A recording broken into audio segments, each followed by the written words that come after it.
Hello. Mute. Looks like you're there. Just can't hear you. Volume on. Yes.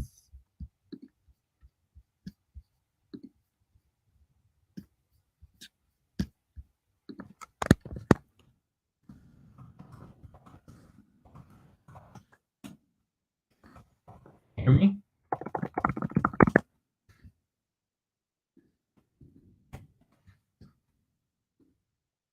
Now you're muted. Now you're unmuted.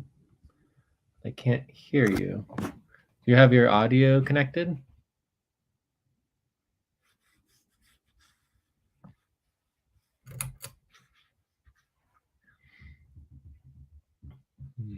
Sometimes you have to like approve the plugin so that on the website it allows you to use, like for the security, like it allows you to use the microphone. So sometimes you have to reset, or you need to use like a different web browser or something. We could try like the voice over IP conference call is an option.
Hello?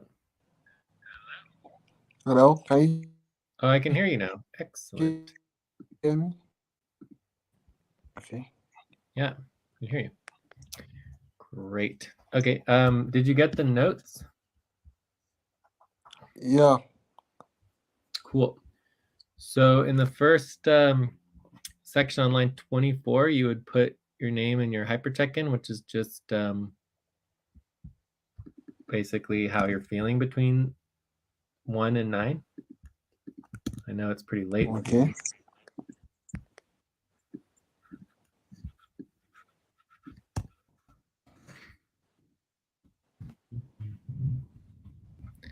Or you can just tell me how you're feeling and I can write it in.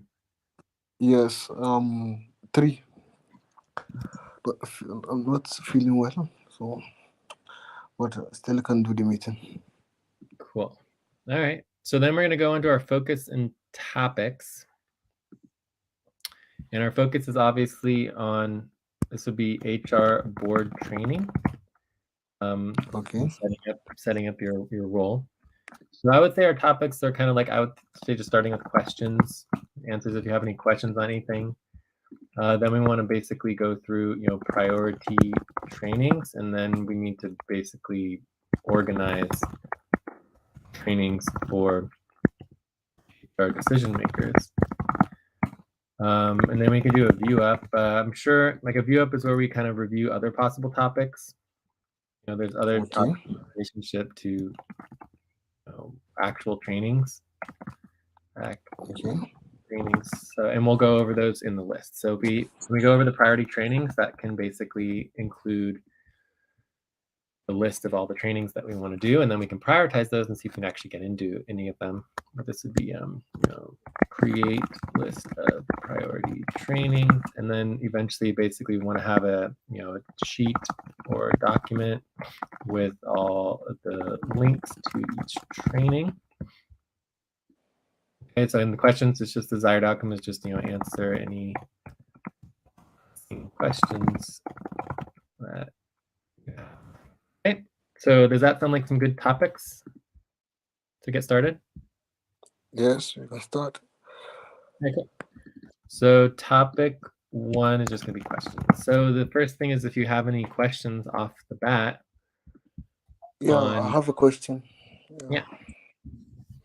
First question is what's the main purpose behind having the decision HR board? Cool. So one of the goals for our network, I mean, we're a social organization that wants to transform, systems in the world to be more in balance and alignment with the planet and with people, as opposed to what we have now, which is very corporate heavy, very greed based, very corruption based, right? So a lot of government institutions make decisions that are in the best interest of the individual and the groups that are involved. So to basically special interest, self-interest decision making.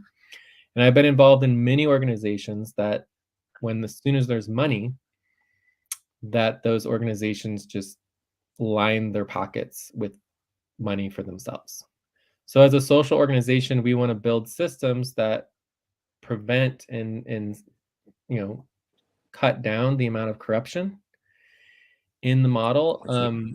And so basically if the staff in the group that is paying, basically doing the budget, also have the oversight of making the decision on how much they pay themselves, that just leads to corruption. It's a very simple, it happens all the time, so in terms of making the world a better place, it's all about how do you create organizations that prevent corruption, in this case by by separating the decision making to a group that is has oversight, right? Our HR board is a little bit more complicated than just separate decision makers, because basically anyone who makes less money has more power.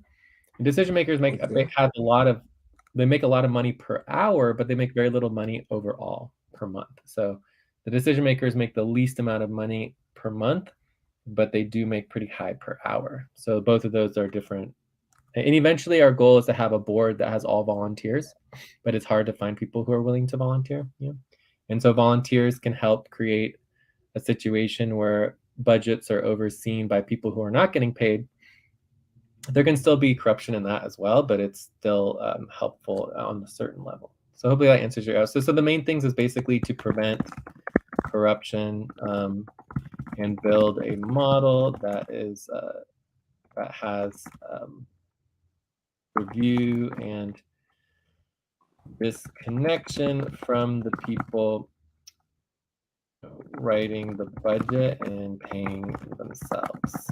Cool. So hopefully that makes sense. Yeah, I understand. Yeah, perfect. Yeah. Also, just another question. Yeah. Okay. So far, so good. Has the model been working perfectly? Wait, say again? So far, so good. Has the model been working perfectly? Has the model been working? I mean, for us, it definitely is helping.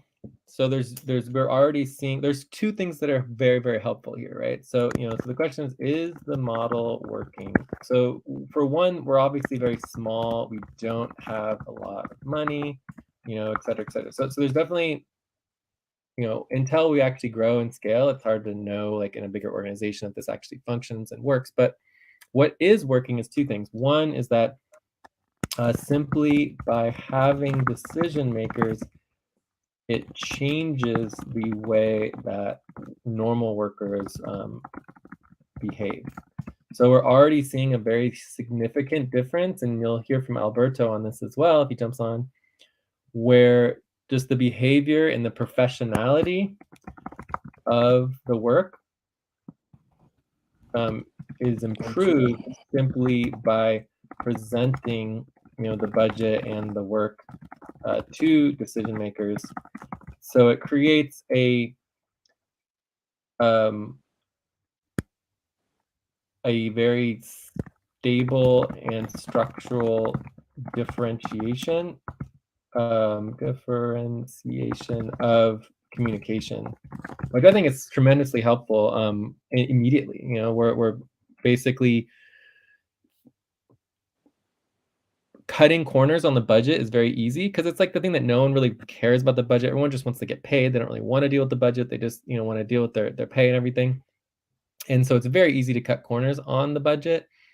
And we have cut corners on the budget. And I feel like, you know, the decision makers have seen it sometimes, and other times they don't really notice too much. But we would be cutting the corners on the budget way more and pushing things and getting people wanting more money and things like that.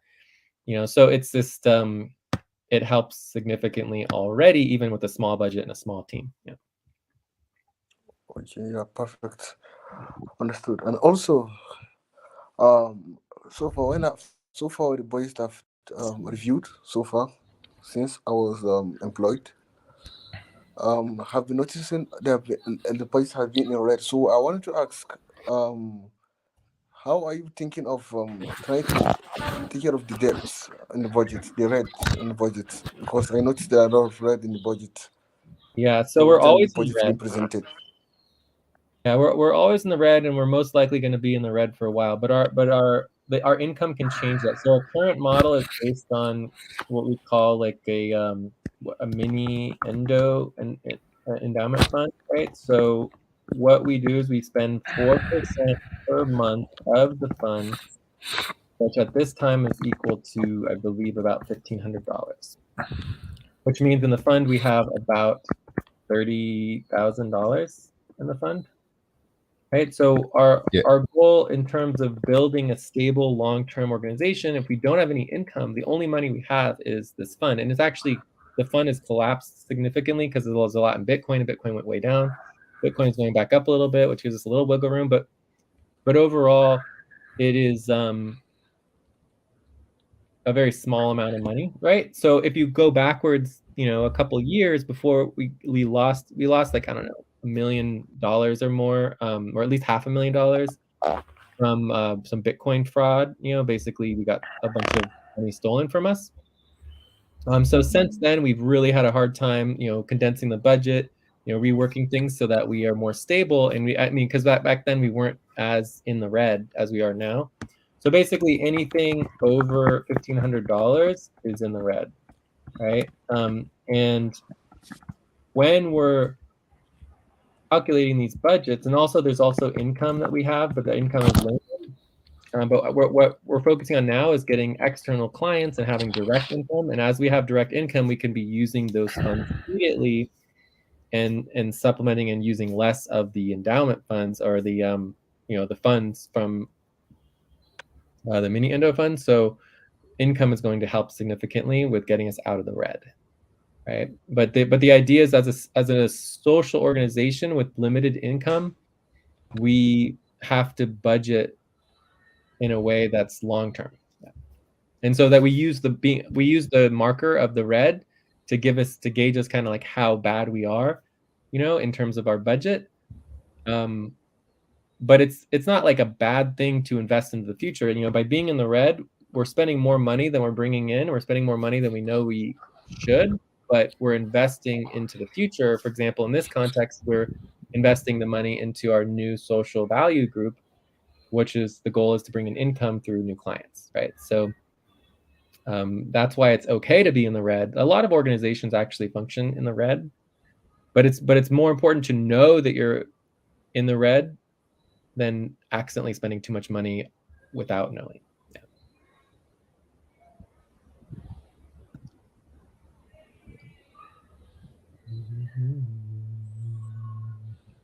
Does that answer your question, or did I lose you?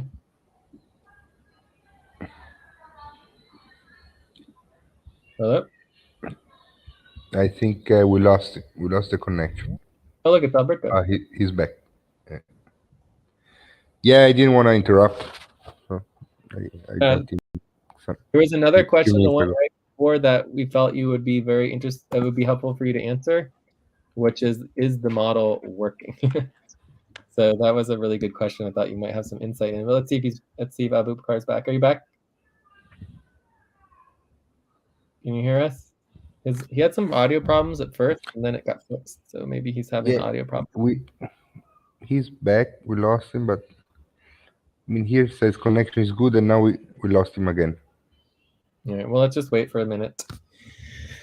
So when he gets back, it would be good for you to answer these questions as well.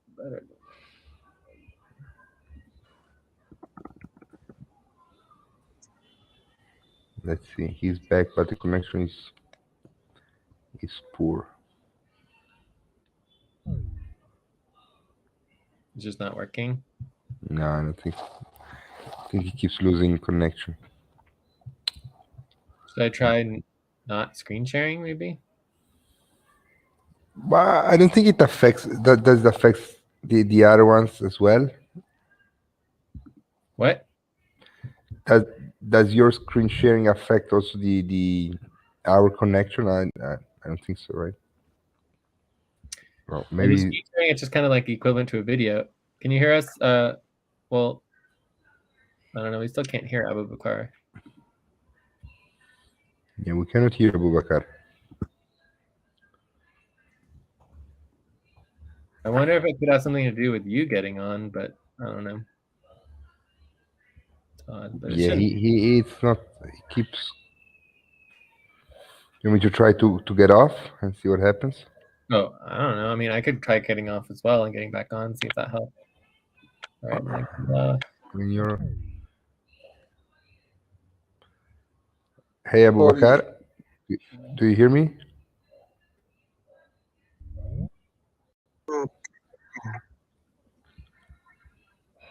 Hello, Abubakar. Hello. I could kind of hear him. Yeah, I could. He said a word or something, and then I mean, connection lost again. How do you know his connection's lost? Because you know when you scroll with your mouse over the icon of the person, there is a little square top left that gives the connection status. Yeah. Oh, the top left? Yeah. Oh, no, I don't see that. Oh, you mean where it's green? Oh, it says connection good now, though. Yeah, for me, but for him, it's lost. Oh, yeah, that's you. Yeah. No, that's him. It says for you. It says for Abu, connection good. It says for you, connection good. Yeah. I see for him, I see connection lost. Maybe he jumped back on. I don't know. Well, here he's typing in Discord, so we can see what he says. Let's see. Having network issues. All right. Yeah. Okay. Well, just do your best. Just do your best. So hopefully, we can get the network back on track. Mm-hmm. So for now, I guess I can continue to share my screen. It said, okay. All right. So in terms of working on this, we don't necessarily need Abubakar to move forward with some of this. Okay. He just so you give you a little update. He had some few questions. He wanted to know what the main purpose of having the HR board was. Why do we have an HR board? And then I explained the model, like reducing corruption and having, double, triple checking everything. And he was asking if the model's working, and I was explaining to him that it definitely was working. Obviously, we haven't scaled it, and we're on a larger level, but it's obviously working both because the team changes their behavior, and that I think there's also more professional work that's done, especially relating to the budget. So that is good. And then he had questions about what it means to be in He was asking the model in general or the model of the decision makers specifically? For the HR board, yeah. The HR board, right. And then he wanted it's to know, definitely working. Look what happened last time with the budget last time. Yeah. So that was all good to kind of go through that and answer some questions. We had some questions about the red and how we're in the red. This I heard everything here. Cool. So our next topic was on basically our priority training. So if we can, I feel like we could just go through that with just me and you. Yeah. priority training. I'm sure he probably has more questions, so he can either do the questions on Discord or can save it for another session. Yeah, I'm gonna tell him What? Tell him what? that if he has more question, or did you already tell him? He can make them. Hello, I'm sorry, I can hear you now. Oh, look, he's here. Excellent. Yeah, I can hear you. Great. I have So, another question. Sorry to ask. Yeah, it'd be great to hear your other questions. I think it would be great also to let Alberto talk a little bit about the model and his experience, because he has a very specific, he talks about it quite a bit. Yeah. All right, no problem. I'm all yes. So again, we're talking about the HR board and the decision makers, right? Yeah. Yes. Yes. Right. Absolutely. I mean, this is for me. It's working really well, and I'm very glad that we have implemented it, integrated it. So it all like what happened with the last budget was maybe the first time that we really saw it working. So the efficiency of the introduction of the decision makers, as we were forcing a budget to pass with only one option against policy, it was just not meant to be. And since we workers are, let's say, we can be more biased, right? Because we're there, we want to move forward with a lot of other priorities, and we know that without the budget, a lot of other things are kind of blocked. And while the decision makers made sure that the figure of the decision maker made sure that the best interest of the organization was protected, and so the budget rightfully didn't pass, and we had to step back and do the work properly as it should have been done from the beginning. Yeah, so it was really amazing to see. I mean, besides obviously on the situation that was kind of, I mean, we were so late on this budget. It's just incredible. 1 month late, but on the last budget, not this one we just sent yesterday. But I mean, the upside was very so much bigger than all the problems, the confusion that we had with the last budget. So yeah, the model is definitely working, and we unfortunately we now also we had some problem with the tracking of the hours and overall, and this also helped us to get back a bit in I mean, at least we noticed that we haven't followed through too much with onboarding and training of the decision makers. So this is something that we want to try to get better and get back on track with it. Yeah. Okay. Yeah, it's very important to get the onboarding clear and organized. Yeah. Cool. So yeah, that's really good. So other questions from Yeah, you? I have another question. But this is more like a suggestion. I don't know whether you can listen to it. Yeah, please. Okay. I know. I wanted to ask you. I know you have what do you call it, monthly evaluation session every month or every let us Yeah. say every moon phase, or should I say every quarter? Yeah, every month, every last Friday of the moon month.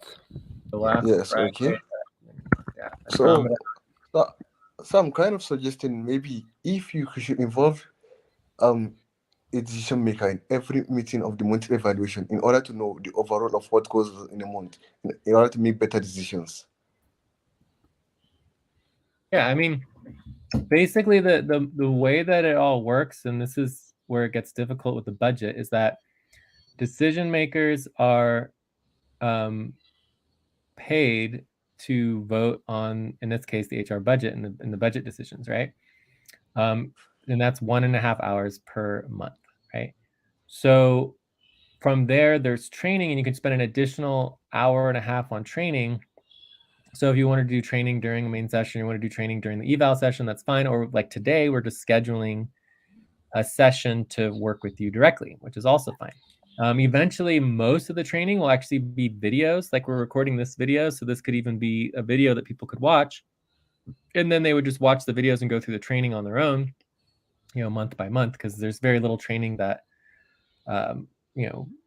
normal workers would be doing like 4 times the amount of training as decision makers, right? But decision makers can get involved with as much additional time as they want to above the 3 hours that are currently assigned.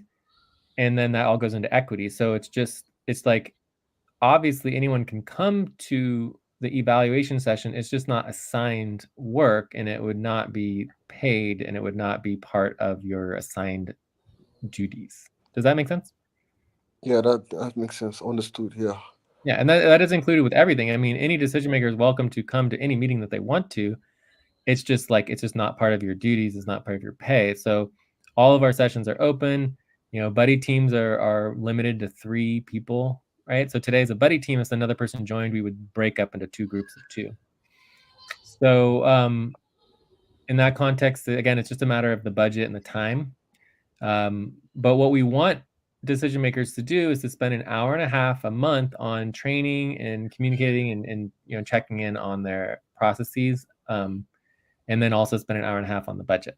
So that's the current model. And then in the future, what we want to do is we want to increase decision maker responsibilities to other parts of the organization. So right now we just want to do the HR components, and we'll be doing both HR budget, and then eventually we will be adding responsibilities on HR policy making, right? Okay. But yeah, so hopefully that's clear in terms of increasing responsibilities for decision makers on additional types of decisions. Yeah, understood. Yeah, perfectly. Yeah. Also, I wanted to ask, you said, I think 7 months back or 8 months back, that you are trying to, that the current work of the FQN will be to be minimal. Yeah, you said something like that, I think several months back, that you are trying to venture into new businesses. Yeah. Well, that's the new So, program. That's the new group that we're doing. So the new website, the new group that we're doing is the Social Value Group. And we're launching this next month in February. So it's socialvalue.group. And so this is our new endeavor. We've been working on it for like 6-7 months at this point. Yeah. And okay. it's just getting started. And the goal is to get clients. And you're welcome to check out the website if you want. It's around line 60, and just we want to put everyone's picture on there and have all of our team members there, and basically be giving updates connected to social media, and really do like a full launch and an advertising campaign starting in February and March, and then hopefully bring in some clients within a couple months or weeks, and then from there have significant income. Yeah. Okay, understood. Perfect. I think that'll be all for now for the questions. Cool. Great. Nice. All right, so shall we go into topic 2? Did you have anything else you wanted to add, Alberto? No, I'm good. Yeah, and Let's Alberto move on. oversees the eval sessions in the past, and currently kind of coordinates that. So again, if you want to come to the eval session, you're always welcome to. Just let us know. We can invite you and keep you up to date on that. We also are doing our best to record them all, and so you can always view and watch them. Again, anytime you put into FQN, watching a video or you're tracking, especially anything that's going above hours, you're required to track your hours, even if it's above and beyond your typical 3 hours that you would be putting in per month. You just need to be sure to track all your hours, okay? So that we can Okay, understood. we can answer your questions. Yeah. All right. So topic 2, priority trainings. So there is a lot. And the key thing here with the trainings, it's basically everything applicable to onboarding and training for a normal worker is also applicable to the decision maker. So what that means is that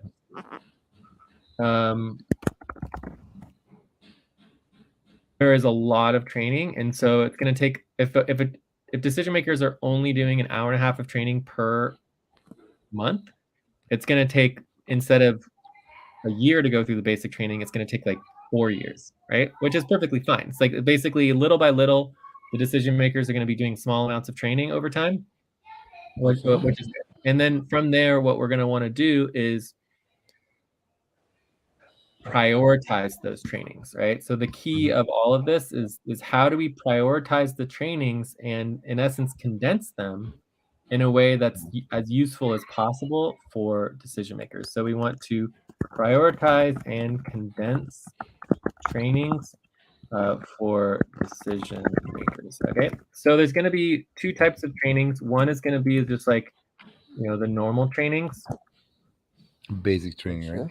yeah, so just normal trainings, and then you're going to have position trainings, right? Okay, so the position trainings is going to be a little bit more targeted towards you know, decision making. So, you know, overall decision making, and then you have, you know, HR board overview.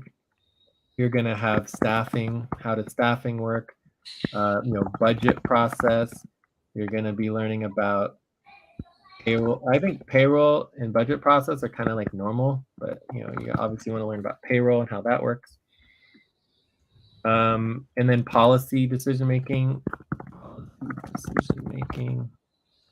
All right, cool. So those would be kind of like position trainings that we're going to want to go over. We can add to that as time goes by. So normal trainings would include obviously the onboarding process, the payroll, main buddy teams, tracking hours, payroll. What else? Training, right? So you're going to be training on how to do training. Yeah. How to do training. I mean, that's also kind of related to onboarding, but your onboarding is kind of different. Onboarding includes like your main doc, you know, your PIP. We also have the, oh, actually, there's basic worker responsibility. Yeah. Again? Yeah, no, basic worker responsibility, yes. Yes, which includes the minimum criteria, which is also our new, like there's like photo, you know, let's say PIP and photos, PIP and profiles. And then you have your POP. The POP is sort of done beforehand, so but you can have POP updates. What else are we missing?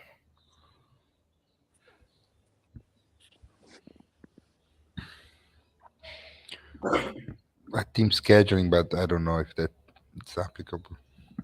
Scheduling could be applicable for sure.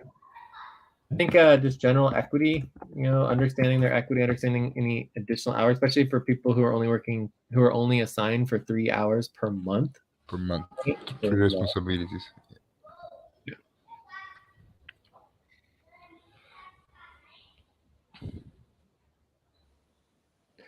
All right. So then I think the other position trainings include, right, there's the FQN. Well, let's just talk about like different types of HR budgets, right? So there's actually multiple, like right now we only focus on basically the core team for FQN/SVG, right?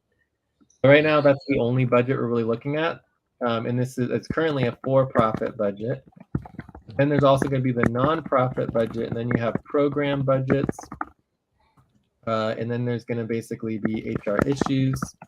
So basically there's a variety of different types of decision making and HR processes that the HR board has responsibility for.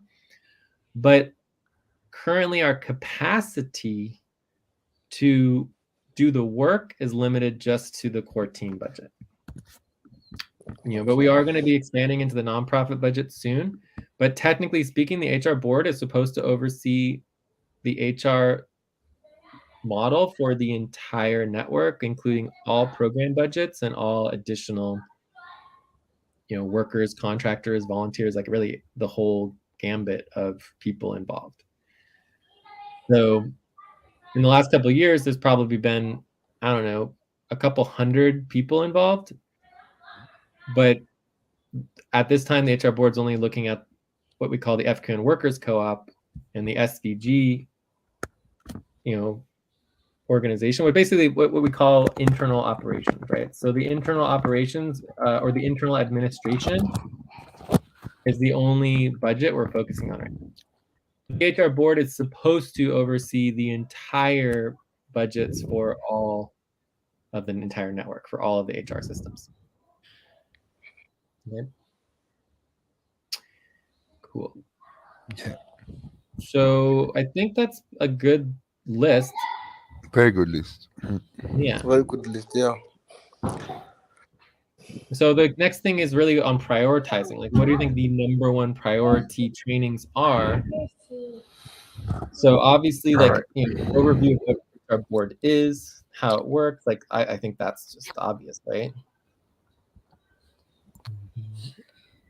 The onboarding, you mean? Really two budget processes here, right? There's the budget process the HR board is involved in, or the part of the budget process. Then you have the overall budget process.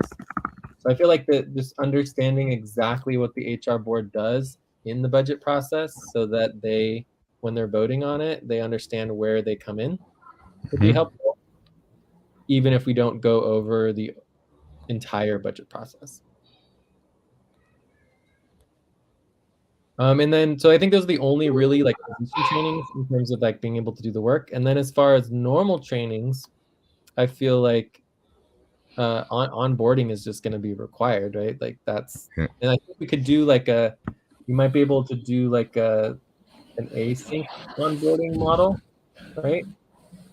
Simplified async onboarding model. I think that's definitely doable. Like I don't see any reason why, especially because we kind of, for decision makers, we sort of go out of our way to do everything for you. Whereas when you hire a worker, we force them to do everything themselves, right?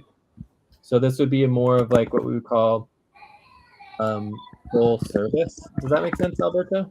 Yeah, it does. Yeah, whereas like normal onboarding is kind of more like DIY self-service.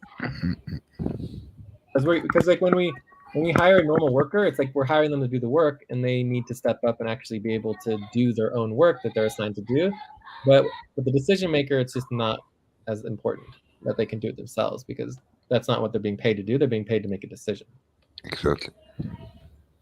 The payroll is essential. Everyone needs to know how the payroll works, how to get paid, and how to, address any issues with their pay. Super important. And then equity is going to be important in relationship to working above and beyond the hours, and if they want to go over their normal. I feel like scheduling would be kind of like the next step. It's not like essential, but it's like for people who do want to get more involved, they do need to know how to schedule, because global scheduling is very complicated. Pop updates, again, would be kind of like a next step. Like they get their pop done, and then they need to do updates. Main buddy team is just essential, because main buddy team are required, right? Right. Tracking hours, also essential. And then how to do your training, also essential. Main doc is required to have, right? Yeah, they do. We created it for them. Yeah. And then basic worker responsibilities. I mean, how can you not do the basic worker responsibilities? For the basic worker responsibilities, we may be able to set up, a simplified, streamlined version, because I think there are some worker responsibilities that aren't applicable to this. Yes, exactly. Like VA session or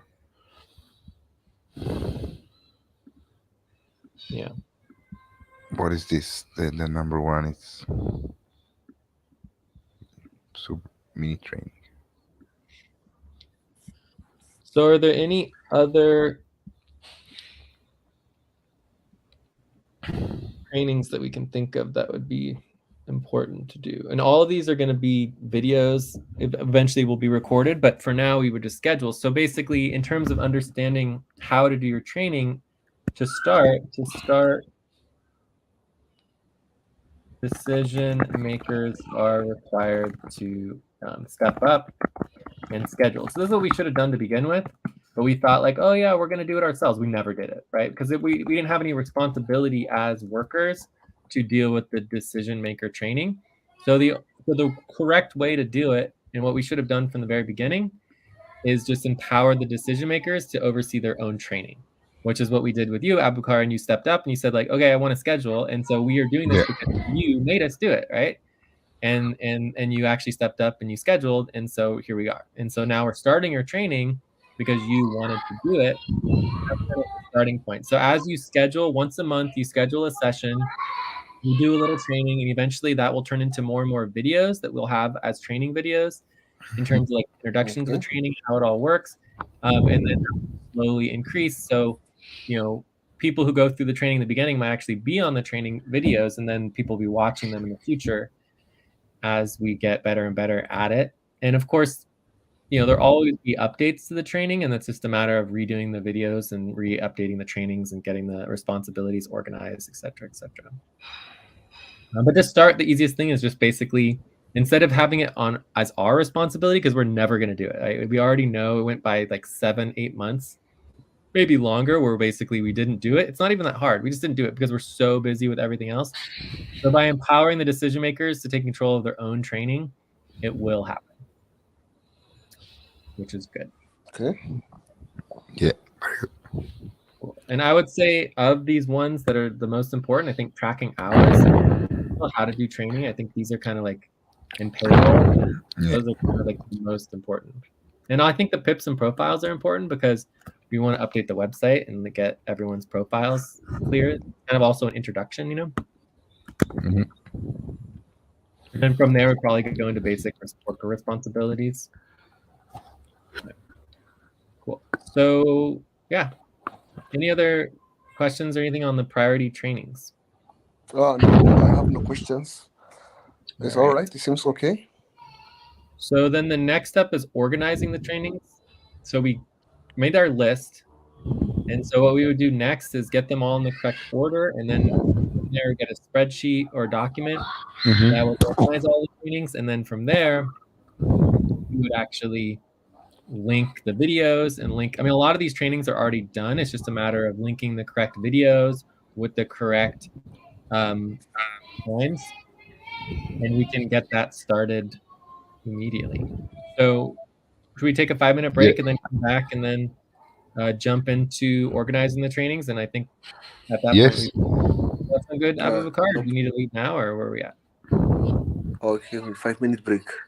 Okay, 5-minute break, and we'll be back, and then we can focus on actually organizing the trainings, which is what we originally wanted to do. Remember, we've been talking about this so long. Yeah, absolutely. Yeah, great. 5-minute break.